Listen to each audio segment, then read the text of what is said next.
Hi folks, I'm Alan Watt and this is Cutting Through the Matrix on 21st of November 2012. For newcomers, I always suggest you make good use of the website cuttingthroughthematrix.com while it's up there. And there's lots of free audios for download. There's also transcripts and all the sites you'll see listed on that com site for print up of the talks I've given, and you can go into Alan Watt Sentinel.eu for transcripts in other languages. Remember too, you are the audience that bring me to you, because I don't bring on advertisers who are really disguised as guests to sell you things, and I don't get money from the ads that you hear even during the breaks here. I don't even know who the advertisers are. And it's just because RBN allows me to do this, I can get the word out, and it's had some effect, quite a good effect actually, across the whole Patriot community, as they start to see the big picture and start to copy what's put out here even. So, it's up to you if you want to keep me going. You can buy the books and discs at cuttingthroughthematrix.com. That's the only income there is, or donations.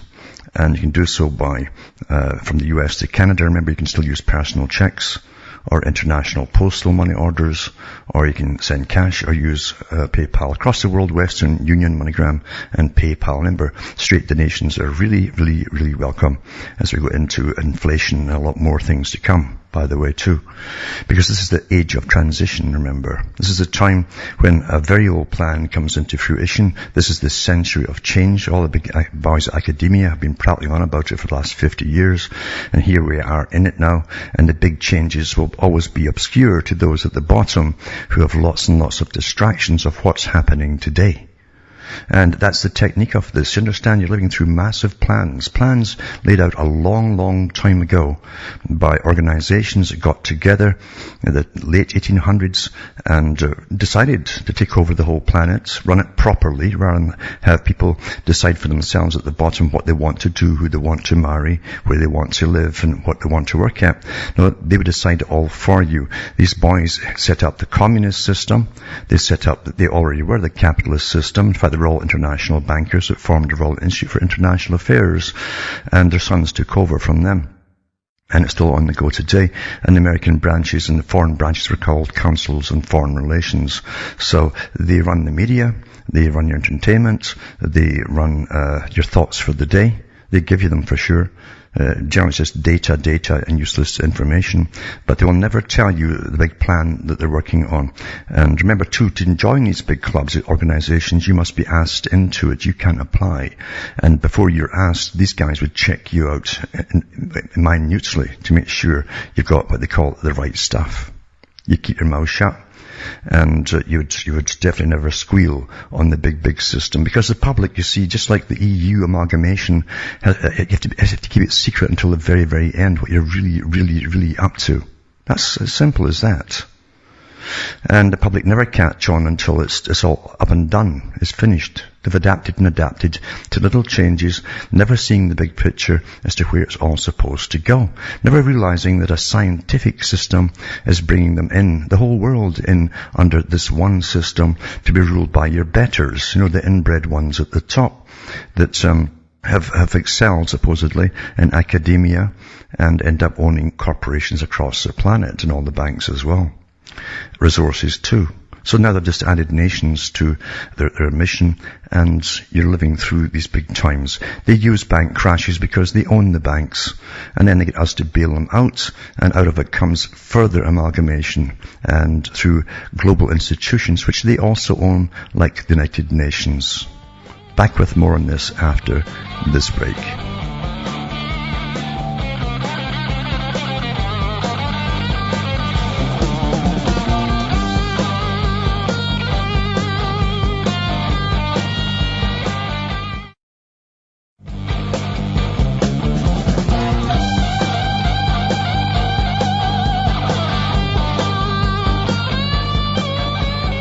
Hi folks, I'm back. We're cutting through the matrix. Often you wonder too what progress really is. I mean, who defines progress? Well, those at the top that devise this big scientific system are the ones who define progress. It's a plan, in other words, and as long as you progress along their plan, it's called progress. So that's that simple. Because the general public have no input on anything, actually, today, and they never really had. The whole idea, too, was even when democracy and the Chartist movement were all being raised in Britain a long time ago, the big boys said, no, we'll never give them anything like that, but what we can give them is a front. Democracy, we'll call it, and we'll give them parliamentarians that they think are going to stand and speak for them. And that stops them from rebelling and all that kind of stuff. And it's been awfully effective up until now. But you've never consulted on the big things like European integration. They started off supposedly as just a kind of free trade zone. Now all the free trade stuff came from the Royal Institute for International Affairs Council and Foreign Relations Group. All of it, and their own historians have come out with their books years ago talking about this because they have their own version of history, since they're behind all the wars, by the way, they are fighting right now, and you've fought through the 20th century. That's what Carl Quigley said. They said, these guys are behind them all. And he thought it was for the greater good, of course, and because you can't get things to change along your progressive path unless you make the changes happen. It won't happen unless you get oppositions and conflicts going. Then you guide the change. Now, the change, you get international, governments formed like the United Nations, things like that, which you then own as well. But we watch the travesties happening our whole lives to different peoples across the planet. Right now, it's Israel and Palestine. On the go before I was born. And it's awfully monotonous to see the same things happening over and over and over again. And everyone's so embarrassed they don't want to say anything about it because they've all been conditioned not to say anything about it. That's rather sad. And that's a system of supposed free speech, as we call it. What a joke, free speech. But it's selective free speech, isn't it? You can talk about this but not that. And again, you go into even all the conditioning you've had to do with your default positions, as Mr. Sunstein calls it, because they are running your thoughts, mind you. The big boys are running your thoughts on every topic, and they can create guilt in you when none should exist at all, and silence you through that. It works awfully well too. And various other topics as well. And even when the topics come up, you get set back to your default position, and you blush and you say, oh dear, I wish they'd change the subject. Well, why should you change the subject? Why are you feeling like that? Who's conditioned you? But anyway, back to the same old stuff, the routine, replays and replays and replays. I'll put some articles up tonight from Press Television. It says Israeli forces bomb the gas pipelines in Rafah, it says. And it says here that the Israeli Air Force has bombed all 4 gas pipelines bringing Egyptian gas to the besieged Gaza Strip through the Sinai Peninsula. The pipelines were hit in Rafah on Tuesday, starting a huge fire, cutting off one of Hamas's government's main sources of income. The attack comes as the Israeli regime continues its assault on the Gaza Strip. This is brutal assault. It would be brutal. And it says over 150 Gazans, including women and children, have been killed and 1,200 others injured in more than 1,500 Israeli attacks on the besieged Palestinian territory since November 14th, 2012. It's kind of like Custer's Last Stand, if you could actually go back in time and see it all. And you kind of witness that kind of thing happening, and you know what's going to happen in the end and what's supposed to happen in the end. And we go through this silence, the world's silence about it all as we watch this happening. Mind you, if someone's attacked in Africa, we can go over and help them because they're recognized by the United Nations, you see. And interesting too that Palestine, again, every year they try to get recognition by the United Nations, which is owned by the big boys, so they'll never get it. If they do get recognition by the United Nations, they can take their cases to there, and even though they don't want to discuss it at the UN, then they're going to have to, or they're showing what they really are to the rest of the world. It's that simple. So this happened just at the right time, of course, and we're back to square one. Also, too, in South Africa, it says here that a jury declares Israel is an apartheid state at the Russell Tribunal meeting in Cape Town. Says the Russell Tribunal in Palestine recently held sessions in Cape Town to assess if Israel's practices against the Palestinian people are a breach of the prohibition on apartheid under international law. On the 5th and 6th November, the jury of the tribunal had many witnesses to testify on apartheid and persecution. The sessions were hosted by District 6 Museum, which is located in the District 6 area of Cape Town. Under apartheid, 60,000 black South Africans were forcibly removed from the District 6 to barren areas outside the city. Bulldozers of the apartheid regime demolished their homes. Does it sound familiar to you? Anyway, the author goes on and writes about what happened there and so on. And if it happens there, it's obviously the same thing happening elsewhere. And also tonight too, the same question, is Israel an apartheid state? A majority of Jews say yes, it says. Majority of Israeli Jews admit they're living in an apartheid state.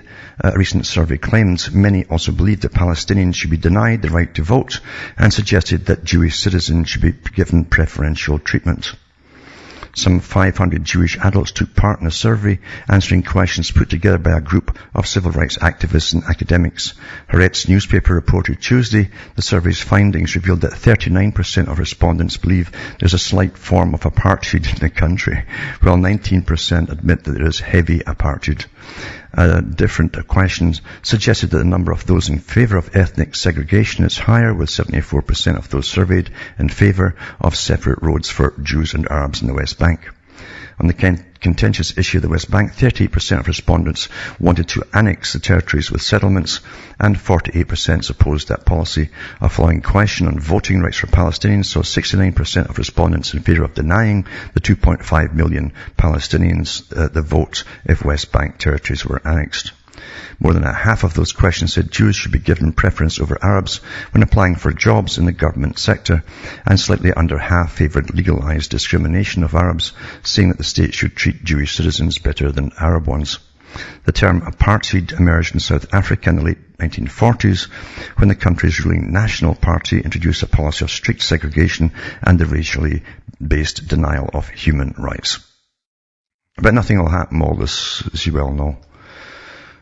And also tonight too, I put up an article that's about people going from the US over for a holiday to Israel, and they get to go and fire guns on a firing range with Arab paper targets and how much fun it is. That's how bad it's getting everywhere. Society's finished as far as I'm concerned. And you gotta understand where everything's going with this energy policy, world energy. This is an old idea. I've mentioned it before, some years ago, about technocracy and technocrats. And it's a system devised in the 30s. However, eventually you'll get billed for all the energy you use. That'll be the new type of currency as well, like carbon credits. That's coming in big time. And they don't want to talk about it and tell you that's actually what it is. You'll be responsible for all the energy that you use during your lifetime. You'll pay for it every month probably, and just for the privilege of being alive, or the hell of it, depending on how much you're hammered with. But that's the system that's coming in. Now, as they go ahead with the farce of global warming, again dreamed up by the Club of Rome, who were given the task of finding some excuse to bring this system in, they said they hit upon the idea of global warming, famine and drought, and the like, starvation and like, that would fit the bill, they said. And they don't change their techniques. Once they've decided on something, they go on with it. And I've said before, if God himself came down and said it's all rubbish, it wouldn't matter. They'd have to try and nuke him or something. But anyway, another dissident in Germany speaks up in an open letter. Even warmist science shows there's been no warming. That's quite interesting. European Institute for Climate Change presents an open letter authorized by a CDU Conservative Party councilman to Hanover Treasurer Dr. Mark Hansen, it says. Dissent is growing and skepticism is taking root in Germany as one prominent figure after another begins to speak out. It all goes back to Professor Fred Singer's visit to Germany 2010, which produced an uproar, especially amongst the Greens and the Socialists. And he goes through all the nonsense about it and so on and so on. And it's all nonsense. It can be easily debunked, but it doesn't matter. You've been told by the high priests that run the world that you've got to go along with it and believe in it, or else. And like Orwell said, how many fingers am I holding up, says O'Brien to Winston, and you just got to get it right, you know. Same thing. And another one, too, on the same topics, is my open call to the New York City Police Department to report obvious fraud now in progress at NASA GISS. And this particular man wrote to the New York, talking about fraud and so on. So I'm officially reporting to the NYC Police, NASA GISS scientist James Hansen. Now, everyone should know James Hansen. He's an absolute freako who's been arrested quite a few times for trying to smash down power stations and various things. He also works at NASA, but he wants to return everyone else to the Stone Age, and just have nice places to live for people like himself, of course. But it says, for manipulating and falsifying U.S. government temperature data with the likely intent to defraud U.S. citizens, he's been caught red-handed by Stephen Goddard and other experts, not just once but on multiple occasions. All witnesses are urged to notify the authorities and to provide evidence of Hansen's activity so that authorities can properly investigate what plainly appears as criminal activity in broad daylight and as duty calls to render protection to the public they're sworn to serve. And then it gives you the evidence. It says Hansen's statement in 1999 on the NASA GISS science briefs, whether U.S. climate. Hansen writes this.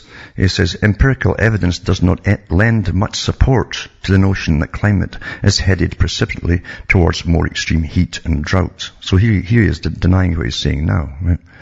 It says the drought of 1999 covered a smaller area than the 1988 drought, where the Mississippi almost dried up. And so he's debunking himself, what he's now claiming, you see. And so he's lying through his teeth. Back with more on this after this break.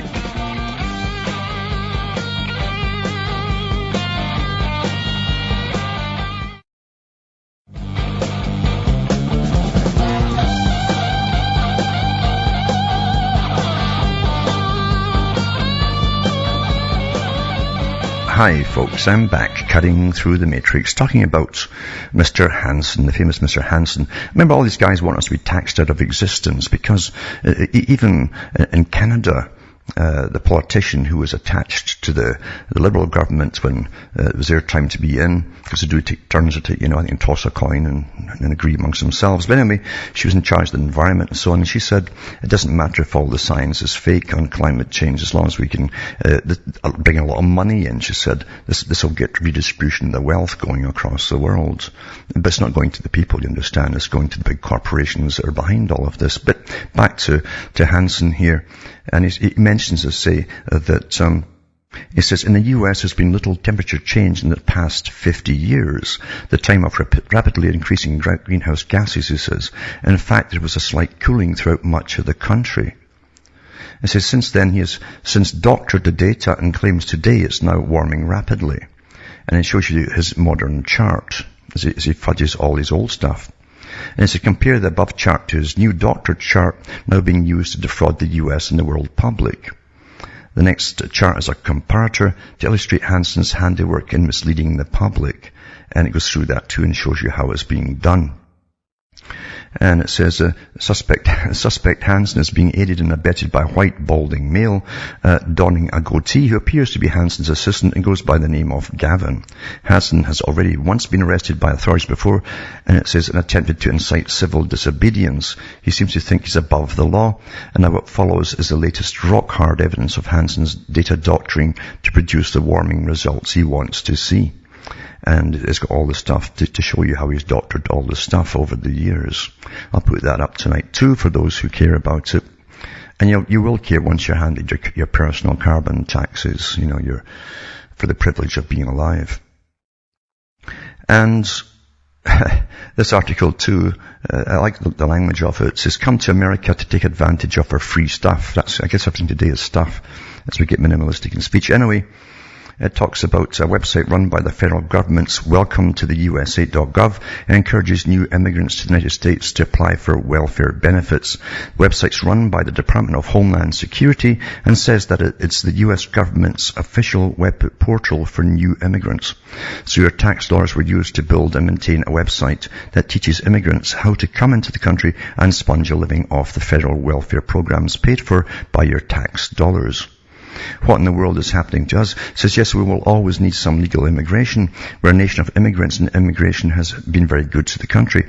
But at a time when there are millions upon millions of American citizens out of work, and at a time when we're absolutely drowning in debt, do we really need to encourage millions of more immigrants to come over and take advantage of our overloaded social welfare programs? Well, this is what they did all across Europe years ago. And you're in a global system, I hope you understand. It's supposed to happen this way. You can only abolish nationhood through a few different ways. This is also one of them, and part of them. Plus massive debt. And then again, like massive debt, you'll have to amalgamate countries like Canada, the US, and all of Latin America together into a bloc on the road to world government, you see. So it says, welcome to USA.gov actually encourages new immigrants to apply for food stamps, Medicare, Medicaid, Social Security, supplementary social income, and temporary assistance for needy families. This is, of course, not all immigrants are eligible for all of those programs, but if an immigrant can get over to the US and just get signed up for a couple of programs, they can enjoy a higher standard of living doing nothing here than they can working at a low-paying job back home. It says we've created a perverse system of incentives that makes it very attractive to people all over the world to do whatever they can to hitch a ride on the gravy train and take advantage of all the benefits that they can possibly get. And once immigrants get on welfare, it says many of them never leave. For example, one study discovered that 43% of all immigrants who have been in the US for at least 20 years were still on welfare. We can't even take care of our own citizens, and yet more immigrants hop onto the safety net every single day. At some point, the safety net is going to break, and then we won't be able to take care of the struggling Americans that really need it. Well, that's happened, as I say, across Europe. But that's the agenda. It's an agenda. It's not because they can't count at the top, or that they're stupid. And it says, when I first discovered welcome to USA.gov, I was absolutely floored. In particular, the page that encourages immigrants to apply for federal welfare benefits is just shocking. It says, here's the opening paragraph. Depending on your immigration status, length of time in the US, and income, you may be eligible for some federal benefit programs. Government assistance programs can be critically important to the well-being of some immigrants and their families. Frequently, however, there's a lack of information about how to access such benefits. Benefit programs can be complicated, and you may be given misleading information about how they operate. It also contains a list of links where new immigrants can find instructions about how to apply for programs such as Medicare, Medicaid, Social Security, food stamps, supplemental and security income, and temporary assistance for needy families. Then it gives you a whole list of other sites to go into. Plus you can choose all the languages that you want as well from the government websites. But as I say, it's just, this is a global agenda, folks. They're not, you understand, it doesn't matter what party you vote for. It hasn't mattered for 100 years what party you voted for. Because it's the same system that's been happening and being implemented across the world for such a long, long time. And you have to go into all the different international treaties signed at the United Nations to find all of them. There's so many of them. One person in their lifetime cannot do it. There's too many. So you're overwhelmed by the reality at the higher level if you go into it to look at it. As I say, it would take lifetimes, many lifetimes to catch up on what's really going on. And then how would you explain that to the person at the bottom that reads the average daily newspaper? You can't. It's beyond their daily inputs. Back with more after this.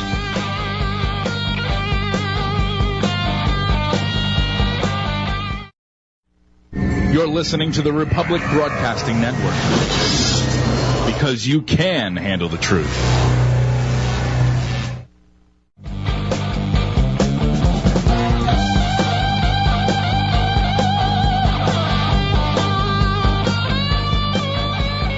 Hi folks, I'm Alan Watts, and we're talking about this crazy world we're in because it's crazy like a fox, actually. That's why we're overdosed with absolute trivia and little stories that go, wow, it lasts for 5 seconds and it's out your brain again. And the media is very good at giving you all these little things that make you go, wow, and they churn them out like crazy. Today there was an article about Madonna. You remember the aging Madonna trying to outdo the young, stage whores that are making the money today, and she's got a kind of string over her, in between her legs. That's all she's wearing, I think. And even the Daily Mail, it's living on basically soft porn, says, it's just gone too far. So for them to say that, that's saying something. Maybe, of course, they wouldn't object if she was younger. But, Madonna's been the kind of role model for a whole generation of women. And that's why they put her out there. Big money put her out there. You don't make yourself a star, you understand. There's a whole massive machinery behind all of that to make you a star. And they know where they're taking it to, because it's all to do with culture alteration. You see, they actually call it the culture industry in Hollywood. That's how they refer to themselves. They know what they're doing to the culture and how they bend culture, alter it, and change it. And that's why they put Madonna out there. And then, of course, all the people who are the fans and see her as a hero emulate what she does. Look at society. Go around. Look at the mess of society.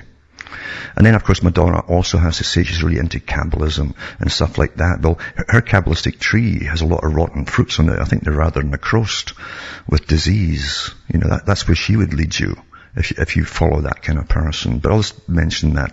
It just put me in mind that when I read this story here. Swedish woman is charged with necrophilia after dozens of skeletal parts uncovered in a home. Now, this has been a year for folk eating people, if you've noticed. From the so-called guys who were doing it in the States, they were calling them the zombie types. The cops were shooting them, because they were so hyped up in some drug they claimed, the bath salt thing. And they started eating people and things like that. Then we had the one in Canada who had sex with another fella, and then he ate him, and put it up on video, for goodness sake. So they've achieved every bit that the Frankfurt School said they'd bring society down in order to conquer them. You must destroy the culture completely to conquer and then rule over, you understand? So a Swedish woman is charged with necrophilia after dozens of skeletal parts uncovered in her home. And it says here that a woman in Sweden is accused of necrophilia after they found some 100 skeleton parts. And it says the Swedish news agency TT cites prosecutor Kristina Ehrenberg Staffas as saying that the 37-year-old woman is suspected of using the remains, which included 6 skulls and 1 backbone, in sexual situations. This boggles the mind. I don't want to go there. The woman from southwestern Sweden was charged with violating the peace of the deceased in Gothenburg District Court on Tuesday. Like the TT agency reported that police also found a CD titled My Necrophilia, as well as photographs in which a woman is seen kissing and hugging the skulls. She has denied the charges, claiming she collected the bones out of historical interest. Well, what else could you dream up if you were caught doing some mad thing like that, eh? And also, the taser debate goes on. It's not a debate at all. You know, big corporations get whatever they want now because they lobby governments. And they kill folk. They're cattle prods, remember. I've always called them cattle prods. It doesn't matter if they're put on wires or whatever. It's a cattle prod. And that's what they used to use on the beasts, you see. And now you're using them on the people, because the people now are the beasts. That's what they claim. But they show you the California Highway Patrolman using a taser on a woman. And then she goes into cardiac arrest. And actually, her heart stops beating altogether eventually. So, and again, all the PR guys coming in from the big taser company saying, oh, it doesn't cause that at all. It's just coincidence. Everyone they get and kill for, it's always coincidence, you know. I mean, do you understand what we're told to believe in this crazy world? Do you understand this? And men with straight faces will come on television and tell you, oh, it doesn't kill folk. As you get one after another, you know. It does. It's not quite harmless, you know. What rubbish. What rubbish that we even allow this to go on. And politicians stand up and back it up and with straight faces, and you vote them back in again. Oh. Now, on Crosstalk, it's from RT, I put a video up too, a little video on the Israeli-Gaza conflict. And Norman Finkelstein is in it, and this is a man who doesn't go along with any flow. He knows he knows his own person, who he is, and he sticks by it, and he says what he thinks. And you know, that's something to be admired, where a person can truly be an individual. And I'll put this up tonight, and you'll hear him trying to say his piece against the warmongers. And all this, so this article 2, it's called European Foreign Policy and the Euro Crisis, from guess who? The guys that run the World Council on Foreign Relations, that we don't elect. We don't elect these guys, but they put their politicians and bureaucrats into every government across the planet. In all the top positions. Right? But they go into the future, and of course it's the same old mantra they're going into. They can't have all these countries in Europe, basically, with their different currencies and different levels of integration into the European Union, and at nations as well, still having nations. So they've got to do away with the nations, integrate them all, have one currency, and let the bankers want. After all, they've planned it for 100 years. Because the Royal Institute for International Affairs planned it. They set up the central banking system and under the Bank for International Settlements. That was the 1920s. They did that, the BIS in Switzerland. These are where your rulers are coming from. And then you go into the technocrats, you see, that are appointed to rule over countries. We've seen that happen. We have seen that happen. Also, this big system must make sure that in a world of interdependence, that means you have no independence. It means that you are dependent for everything you need to survive. There'll be no more gardens one day. There'll be no more little families with a few chickens and so on, because the big boys get the big poultry farms, those big nasty things that they have there. And mind you, they give money to all the politicians, but it says, health risk to poultry farms from the back garden flocks. Experts warn that diseases could easily spread. And these little guys have maybe 4 or 5 chickens, So they're going to eradicate anything that which can make you independent for your food and so on. That's a must be in a dictatorship type of world. So it says 500,000 households across Britain pose a major threat to poultry industry, to the big industry, 75 don't comply with regulations on feeding birds chicken waste. Many who keep chickens don't know how to control disease in the birds. Nearly half of flock owners would not seek out a vet if chickens became ill. Keeping chickens is also a major risk factor for diarrhea in children. This is all from the big boys, the big corporate boys own the big chicken farms. They want to make sure that they're the only ones that can sell an egg or even have one, And this is the way the world's going. What can you say? It's the way it's all planned. It's the way it's all planned, folks. And you'll get fined for trying to plant some vegetables shortly. It's already happened in some cities. Because you must be interdependent, meaning utterly at the mercy of those who then own everything that you need. That's the technocratic world you're coming into. Also, the Senate rewrites a bill which lets them read your emails without warrants. So, big deal, nobody cares. I'll just put that up tonight too. And this one here is called Smart Grid, the implementation of technocracy. It's not bad. It's got a little bit of the history of technocracy and explains to you what it is for those who care to know.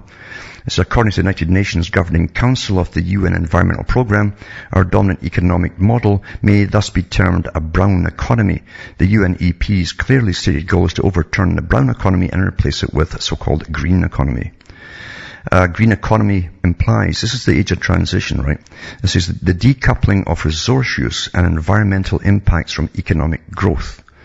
These investments, both public and private, provide the mechanism for the reconfiguration of businesses, infrastructure, and institutions. Think about that.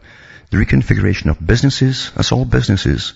The infrastructure, that's your housing, that's everything, towns where you live. Institutions, and for the adoption of sustainable consumption and production processes. And this is sustainable consumption, reconfiguring businesses, infrastructure, and institutions. What do these words mean? They do not mean merely reshuffling the existing order, but replacing it with a completely new economic system, one that has never been used before or seen in the history of the world.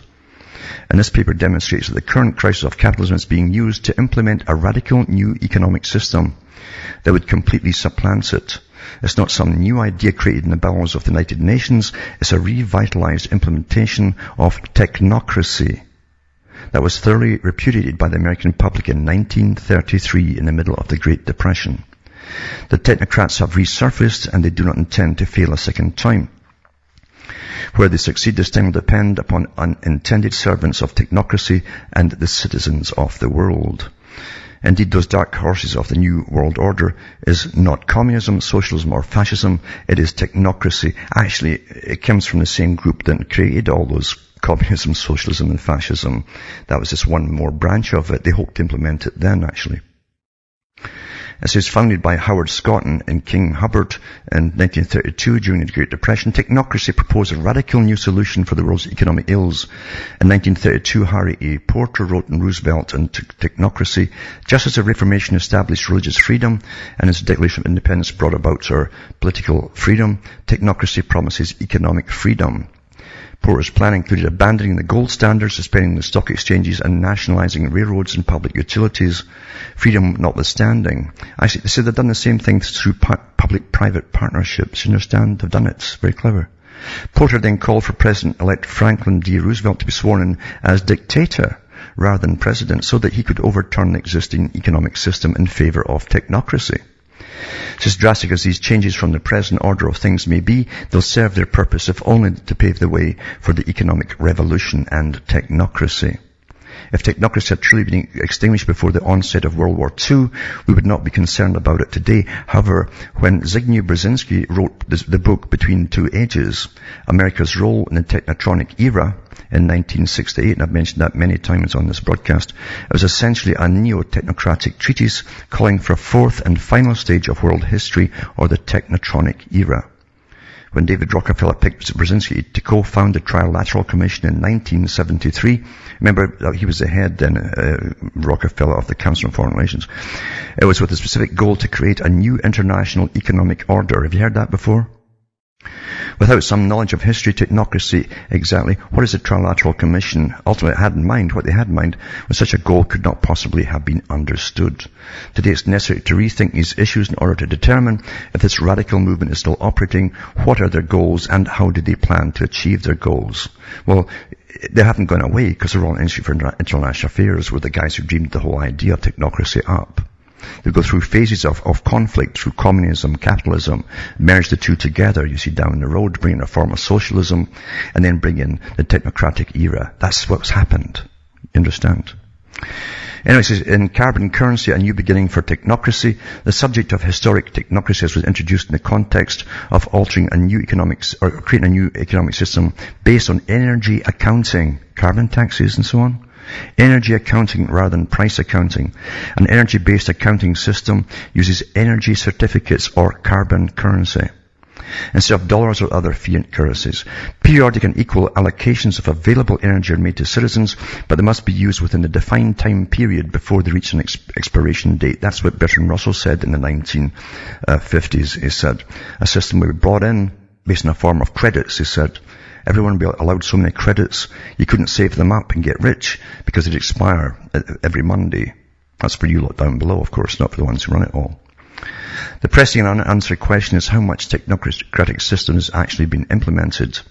The paper that I'm reading here will now address the strategy, tactical requirements, and progress of establishing an energy-based technate in North America. Technate is the term used to describe the geographic region operated according to technocracy. Thus, a North American technate would include Canada, Mexico, and the US, and they would all be under common control.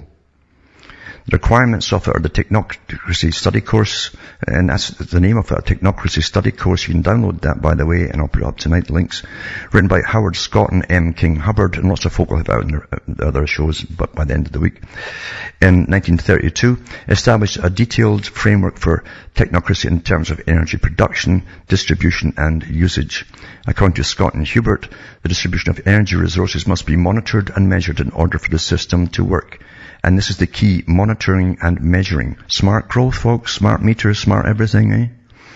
They wrote that the system must do the following things: register on a continuous 24-hour per day basis the total net conversion of energy. By means of the registration of energy converted and consumed, make possible a balanced load. Provide a continuous inventory of all production and consumption. Provide a specific registration of the type, kind, etc. of all goods and services, where produced and where used. They've all got barcodes now. Provide specific registration of the consumption of each individual. Have you got that, folks? Plus a record and description of the individual. And that came from Scott Howard and so on, Technocracy and Study Source. It says in 1932 such technology did not exist. Time was on the technocrat side, however, because this technology does exist today, and it's been rapidly implemented to do exactly what Scott and Hubert specified, namely to exhaustively monitor, measure, and control every ampere of energy delivered to consumers and businesses on a system-wide scale. I'll also add to that every calorie, because you'll be paying for everything that way. It's all energy, food too. What's a smart grid? It says smart grid is a broad technical term that encompasses the generation, distribution and consumption of electrical power, with inclusion for gas and water as well. America's aging power grid is increasingly fragile and inefficient. Smart grid is an initiative that seeks to completely redesign the power grid using advanced digital technology, including the installation of new digital meters on every home and business in the U.S. These digital meters provide round-the-clock monitoring of a consumer's energy consumption using continuous two-way communication between the utility and the consumer's property. Furthermore, meters will be able to communicate with electrical devices within the residence to gather consumption data and to control certain devices directly without consumer intervention. According to a U.S. Department of Energy publication, it says the Department of Energy has been charged with orchestrating the wholesale modernization of our nation's electrical grid. Heading this effort is the Office of Electricity Delivery and Energy Reliability, that's what it's called. In concert with its cutting-edge research and energy policy programs, the office, newly formed multi-agency smart grid task force, is responsible for coordinating standards developed, guiding research and development projects, and reconciling the agendas of a wide range of stakeholders. I've got all the links for this too from the government. It says this is a relatively new initiative, but it's racing towards it at breakneck speed. It says that the Office of Electricity Delivery was created in 2000 under Bush and elevated in signature in 2007 by creating the position of Assistant Secretary of Electricity Delivery and Energy Reliability to head its brand new office. Back with more after this.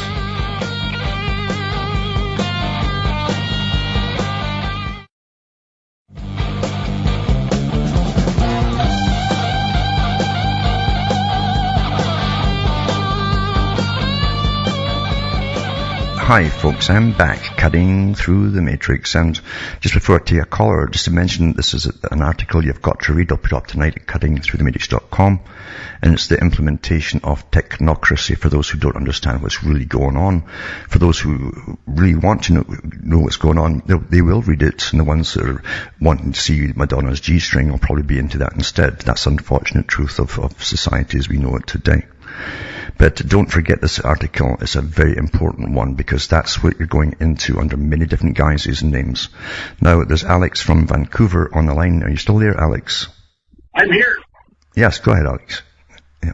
Well, I had to catch up on the archives to your shows because I was unable to listen to them on my brand new iPhone 4S, which I had to buy because my other one fell in a bucket of water while washing the Cadillac. Yeah. So I have to say that your last week's shows were fantastic. I was just, I really missed listening to them all the time, but I got caught up. And I'd like to encourage people to support Alan and send him support, because he's gone out of his way to tell us everything we need to know to prove what is going on in the world right now to the people that really need to know the most. And so you've got all the information at your fingertips. And I'm also saying that electronic censorship, sabotage, and attack has gone, and incapacitation of activists, dissidents, whistleblowers, and investigative journalists, and otherwise targeted individuals is on a massive rise. Mm-hmm. And we need to stick together. And I really want to say thank you very much for everything you're doing, and we hope to keep you on the air forever. Yeah, that's a good plug. Thanks very much. I don't plug myself at all, really. But it's funny you mentioned that last part, because I read an article today that the U.S. Cyber Force has been given even more permission to go after all their enemies. And, of course, they have been hacking domestic computers for years, for those who are active and who are speaking out and so on. But expect a lot more to come as we go into this completely totalitarian system. So that is actually happening. Yeah, absolutely. Yeah. Yeah. Even my speed here is slowed down to half of what it used to be. Yeah. What I've noticed is that the NDAA seems to line right up with Brzezinski's technotronic grid. Yes, it does. actually have the ability to kill us with the twist of a button. So, because the NDA allows them to arrest, interrogate, which means torture, and assassinate people, they can actually do that with no excuse or explanation or due process of law. Well, this technotronic grid gives them that opportunity to do so while we're in our homes using their technology, which is allegedly here for our convenience. That's right. He mentioned the technotronic era. He also said too that they could actually, they had it back then in the 1970s when he wrote the book. He said we can literally put ELF across the whole continent and make people very passive if we want them, even put us to sleep if they want to, and be very obedient because it pulses on certain frequencies of the brain. It's so far advanced, this thing. And here you've got the equipment in your home now. And whatever you're using, they actually know what you're near, even your iron or whatever. And they can pulse things through you, absolutely. There's no way, understand, that warfare departments would ever let the opportunity go where they can actually use this stuff on individuals across the whole country and across the world just by literally altering the currency frequencies, just minutely, because we work on a molecular level at very, very minute currents. And they've admitted that they can actually alter our chemistry as we're sitting next to certain items. So you're right on with that. That's their perfect world. Thanks for calling. From Hamish myself from Ontario, Canada, it's good night to me, your God, or your gods go with you.